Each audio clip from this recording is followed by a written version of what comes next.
আজকে কি রান্না করেছিস? শিম ভর্তা। শিম ভর্তা, ওয়াও क्या बात है। আর সঙ্গে আর মাশরুম ব্রোকলি দিয়ে একটা সবজি আর চিকেন। চিকেন, বাহ, এটা বসে যাই খেতে। হ্যাঁ, বসে পড়। আর ওদিকে মিষ্টি আবার দেখতে চলে এসছে, মিষ্টি বাগানে আছে, বারান্দায় আছে, দেখছে বাবা কি খেয়ে ফেললো।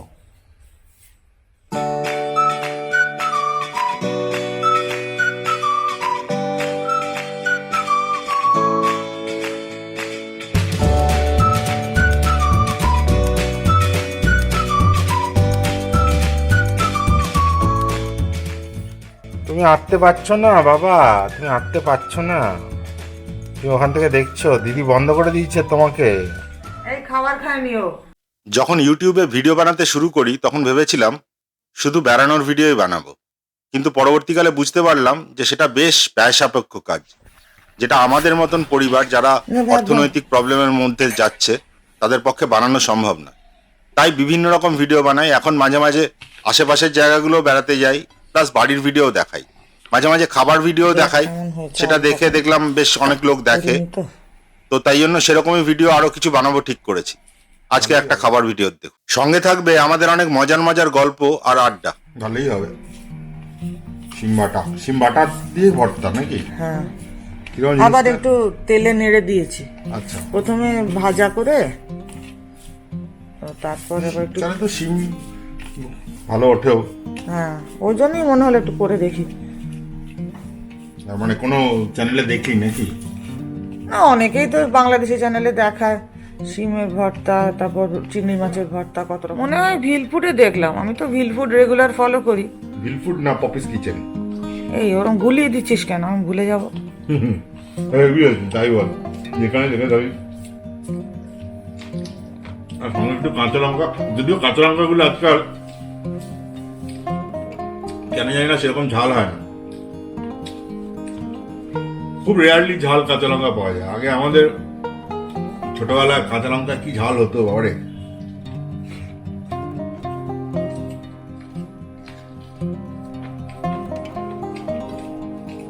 আর একটু দেবো আমাদের বুঝলি, একটা খাই। আচ্ছা, আমাদের ছোটবেলা কোনো কোনো হয়তো বিশেষ দিনে আর কি বাড়িতে নিরামিষ রান্না হয়েছে, কিছু ইয়ে হয়েছে, এই ধরনের ভর্তা টর্তা টাইপের কিছু হয়েছে। তো আমাদের ছোটবেলা থেকেই প্রচুর মাছ খাই, মানে মাছটা আমাদের বাড়িতে একদম খুব রেগুলার ওয়াইজ আসতো। হ্যাঁ, তোদের বাড়িতে শাক আর মাছ রেগুলার। তো তার মধ্যে শাকটা পছন্দ ছিল না অত, মাছটা ওগুলো কম্পালসারি ছিল আমার বিয়ের পরেও। এবার কোনোদিন হয়তো মাছ হয়নি বা মাংস টাংস কিছু হয়নি, নিরামিষ হয়েছে বা ডিম হয়েছে, সেদিন একটা এরকম ভর্তা টর্তা থাকবে আর মা খালি বলবে যে আজকে না নিরামিষ পিকনিক। পিকনিক শুনলে তাও এটা ঠিক লাগে যে পিকনিক নিরামিষ দিয়ে। আমাদের টাউনশিপের কোয়ার্টারে পিছনে বেশ বড় বাগান ছিল, তো ওই বাগানে গিয়ে একটা ক্যাম্প খাট হয়তো পাতা থাকতো বা কিছু, তার উপরে বেশ পেপার টেপার পেতে বসে দুপুরের রোদে খাওয়া হলো। ঠান্ডাও তো পড়তো দারুণ। হ্যাঁ, তখন খুব ঠান্ডা পড়তো। এখন তো ঠান্ডা কম পড়ে, মাঝে কদিন এটা পড়লো, আবার আজকে মেঘলা হয়ে গেছে, ঠান্ডাটা কমে গেছে। তবে এবারে পড়লো কিন্তু খুব ভালো, জোর ঠান্ডা পড়েছিল অনেক দিন পর। তবে সব বাটা ফুটি ভর্তা এই টাইপের জিনিসগুলো মনে হয় বাঙালিরাই বেশি খায়। হ্যাঁ, আমাদের বাড়িতে খুব একটা বাটা খাইনি কখনো, খুব একটা, ওই পোস্ত বাটা বাদে। হ্যাঁ, কত রকম জিনিস, মানে এখন তো সবাই খায়, কত রকম জিনিস। লাউয়ের খোসা ভাজা, সেটা দিয়ে ভাজা, বিভিন্ন খোসা টোসা, ওটা আমার একদম ভালো লাগে না। লাউয়ের খোসা ভাজা আমি কোনোদিন করবো না। তো আমরা যেমন ভাজা খেতে খেয়েছি তোর বাদাম বাটা।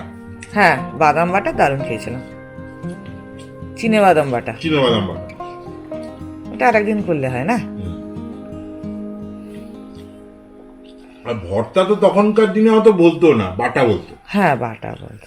কি জানি এই ভর্তা টর্তার নামগুলো এটা ইউটিউবের ইয়ে থেকে ওই ভর্তার ইয়েটা হয়েছে। দাঁড়া, একদিন ইলিশ মাছ আনলে ইলিশ মাছের লেজের ভর্তা করবো।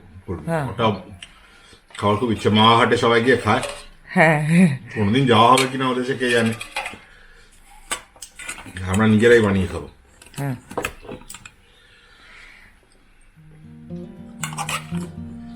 এটা কি আছে? ব্রোকলি আছে, ব্রোকলি মাশরুম। হ্যাঁ, ব্রোকলি, মাশরুম, নতুন আলু, টমেটো, কড়াইশুঁটি।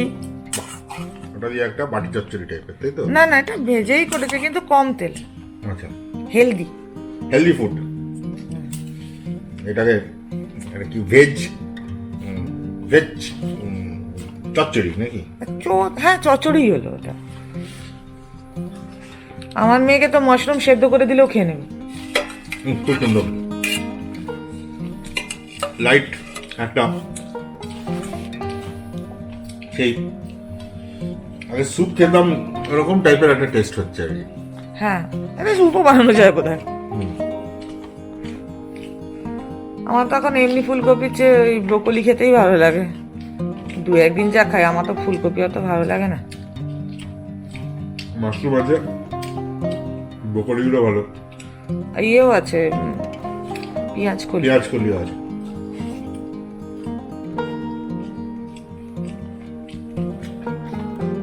আর নতুন আলুগুলো কি দারুণ খেতে হয়েছে না?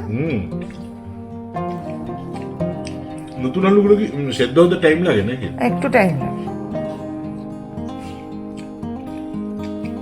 নতুন আলুটা এখন যা অবস্থা, পুরোনো আলু সেদ্ধ হতে আরো টাইম লাগে। দামটা বেশি নিচ্ছিল প্রথমে, এখন কমেছে। এবারে দেখলাম একটু কমেছে। এই ফুলকপি কত করে রে? ফুলকপি সেদিন বললো 40 টাকা। ফুলকপির দাম কমলো না। না, কালকেই তো পপি ব্লগে দেখছিলাম, বলছে ওর বর কিনতে গেছে, 20 টাকা করে হয়েছে। 20 টাকা জোড়া হওয়া উচিত। সেটা ফুলকপির ঠিক দাম কথা। কমলো না, ব্রোকলিটা বরঞ্চ কম পড়েছে, হ্যাঁ। 30 টাকা। হ্যাঁ,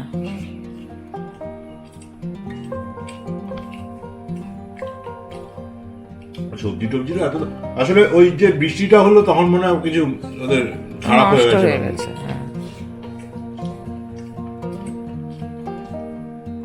মানে শীতকালে তো খুব ভালো সবজি ওঠে।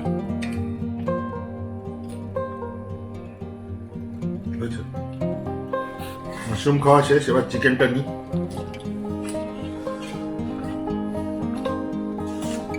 আমার যদিও আজকে চিকেন খেতে, বাহ, গোটা আলু দিয়েছিস। হ্যাঁ, এও নতুন আলু। চিকেনটা খেতে খুব একটা ইচ্ছে করছে না, শরীরটা একটুখানি কেমন যেন, অল্পই নিলাম। হ্যাঁ, লাগলে নিষ্ফল। আর নেবো না।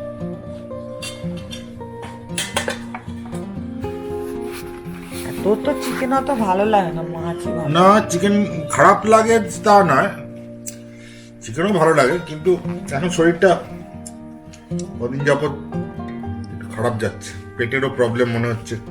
কে জানে, একটা ভাইরাল ঘুরছে চারিদিকে, মানে ভাইরাস ঘুরছে, মানে ভাইরাল একটা ইনফেকশন। মাঝে মাঝেই লোকের জ্বর জারি সর্দি, আবার বলছে কোভিড নাকি, এটা কি JN1 ভ্যারিয়েন্ট, এটা কোভিড, সেটা ছড়াচ্ছে, সেই আবার ভয় দেখাচ্ছে।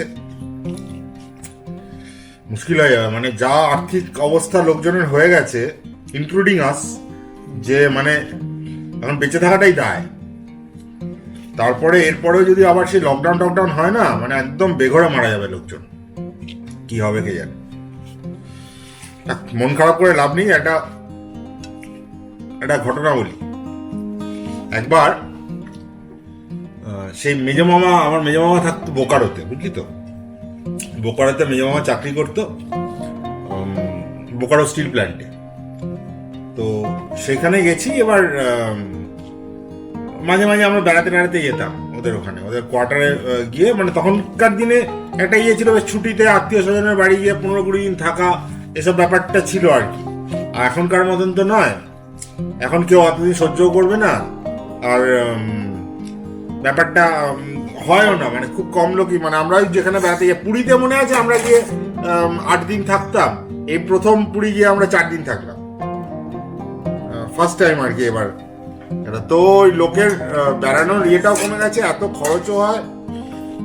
তো আর আত্মীয় স্বজনের বাড়ি গিয়ে আত্মীয় স্বজন তাদেরও অসুবিধা, এইসব জিনিস ভেবে টেবে আর অত লম্বা স্টে কোথাও হয় না। তো ওই বেজমামার বাড়িতে থাকতাম। আর ওদের বোকারো স্টিল টাউনশিপটা খুব সুন্দর ছিল, ওখানে একটা লেক ছিল, ওই লেক মানে ওয়াটার রিজার্ভার ছিল, ওখানে আমরা মাঝে মাঝে বেড়াতে যেতাম। তো একবার কি হয়েছে, খাবারের ব্যাপারে আর কি সেটা বলি আর কি। তো মেজমামার বাড়িতে কি হয়েছে, হেলঞ্চি আমার কোনোদিনই খুব একটা প্রিয় ছিল না, মানে প্রিয় মানে কি খেতেই চাইতাম না। মমের খুব ফেভারিট শাক, খুব তেতো তো, আর আমরা এখন আনিও না আমি খুব একটা। তো সেই শেষ খেয়েছি বাবারে। হেলঞ্চি শাক খুব তেতো, আমাদের বাড়িতে কখনো আসতো না।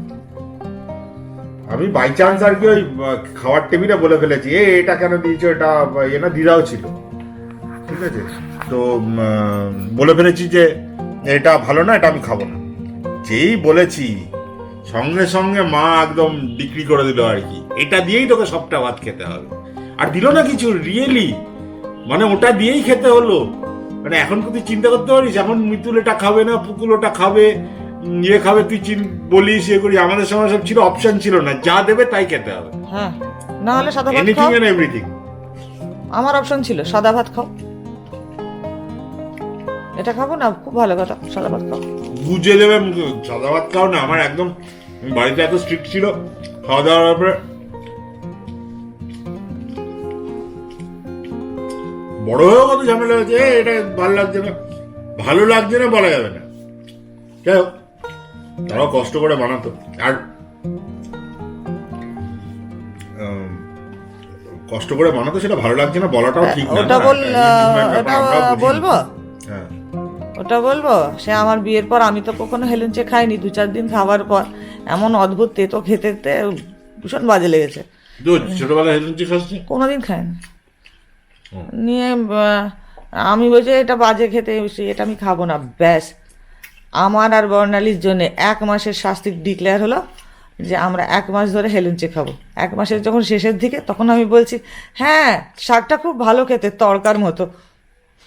আমার এখনো মনে আছে নিজের কথা। তবে হেলথের জন্য ভালো, ওই জন্য মনে হয় বেশি ইয়ে করতে হবে, হেলথের জন্য ভালোটাই। ওই হয় পাট শাক খাওয়াচ্ছে না হেলুঞ্চে রে বাবা রে। কি বলতে জানো, কি একটা অ্যান্টিপক্স না, হ্যাঁ ওটা কিছু আছে, 1-8 দিন খেলে ঠিক আছে, মানে রেগুলার ইয়েতে খাওয়া মানে হয়ে গেল। সজনে শাকটাকেও তো আনা হয় না, সজনে পাতা আর কি। সজনে পাতাও আমি বাড়িতে কখনো সেরকম খাইনি। সজনে ফুল হতো, সজনে ফুলের বড়া হতো, সজনে ফুলের তরকারি হতো। পাতাও বোধহয় হয় না ইয়েটা, যাই হোক। হ্যাঁ সজনে, এমনিতে তো সজনে পাতা ওই কি প্রেশারের জন্য বোধহয় ভালো, ভিজিয়ে খায় না, দাদাই তো খেত বোধহয়।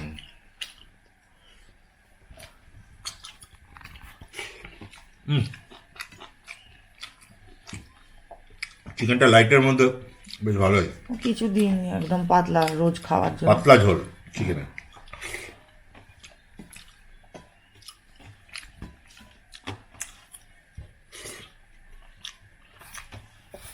সত্যি সব মানুষ মানে বেসিক্যালি জানিস তো, আমার একটা খুব ইয়ে লাগে যে গল্পটা আমরা করছি এখন, তো দেখ একা একটা বিচ্ছিন্ন দ্বীপের মধ্যে থাকার মতন ব্যাপার আর কি। দুর্গাপুরেই খুব কম লোক আছে আমাদের রিলেটিভ বলতে, এক ছোটদি আছে আর এক বুটি দিয়ে আছে, আর তো কেউ নেই।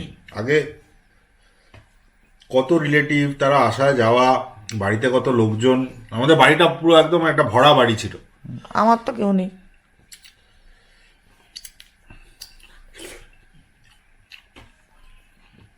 দাদারা আছে কলকাতায়, কার দাদা? আমার তোর দাদা আর আমার দাদা কবার দেখা হয়, জামশেদপুরে, কবার ফোন করে। এখন ইউটিউবে নতুন একটা ফ্যামিলি, হ্যাঁ, বেশ অনেক ব্লগ ফ্যামিলি, সব ব্লগ ফ্যামিলি, আমার খুব কাউকে ভালো লাগে। দেখতে পাই না, হ্যাঁ কিন্তু কেউ যদি কমেন্ট করে খুব ভালো লাগে, দারুণ লাগে, মনে হয় যে একটা পরিবারের সদস্য আর কি। আমরা যাদের ব্লগ দেখি তাদেরকেও কেমন যেন তাদেরকে নিয়ে কথা বলি, তাদেরকে নিয়ে গল্প করি, এরকম একটা ব্যাপার হয়ে গেছে। এটা কিন্তু একটা ট্রান্সফরমেশন। হ্যাঁ, এই যে টিভিতে চালিয়ে যখন ব্লগগুলো দেখি, মনে হয় তো আমারই বাড়ির মতন, বাড়ির ঘটনা, তার বাচ্চা তবে হয়েছে। আগে যে কেবেলে সিরিয়াল দেখা, তার চেয়ে আমার অনেক ভালো লাগে। এটা রিয়েল লাইফ। মানুষগুলো তার আসলে বাচ্চা হয়েছে, তারা আজকে কি খাচ্ছে, হ্যাঁ কি কোথায় বললো, বেড়াতে গেল, কি বললো, হ্যাঁ বাচ্চাটা কি করলো, তোর জাতি তো খুবই বলে, যদি ওটা হয়তো অনেক দূরে থাকে, হ্যাঁ কোথায় প্রবাসে ঘরকন্যা মহুয়া আমেরিকায় বসে ব্লগ করছে, তাকে নিয়েও আমরা হয়তো এখানে আলোচনা করছি। হ্যাঁ। আবার ধরুন যদি কেউ আমার ব্লগটাও দেখে, যাই না আমেরিকা নিশ্চয়ই আমার ব্লগ দেখে না, বেঙ্গলে যেখানেই হোক, কলকাতায় বসে কেউ হয়তো আমাদেরকে নিয়ে আলোচনা করছে, আজকে এরকম হলো, আজকে এরকম খেলো, আজকে মিষ্টি এরকম করলো। নেক্সট একটা বেড়াতে যাওয়ার ব্লগ কিছু বাকি ছিল শেয়ার করা, করবো। এখন তো আর বেড়াতে যাওয়াটা হবে না, কাছাকাছির মধ্যে যদি কোথাও যাই সেই ব্লগ নিশ্চয়ই দেবো। ঠিক আছে, টাটা।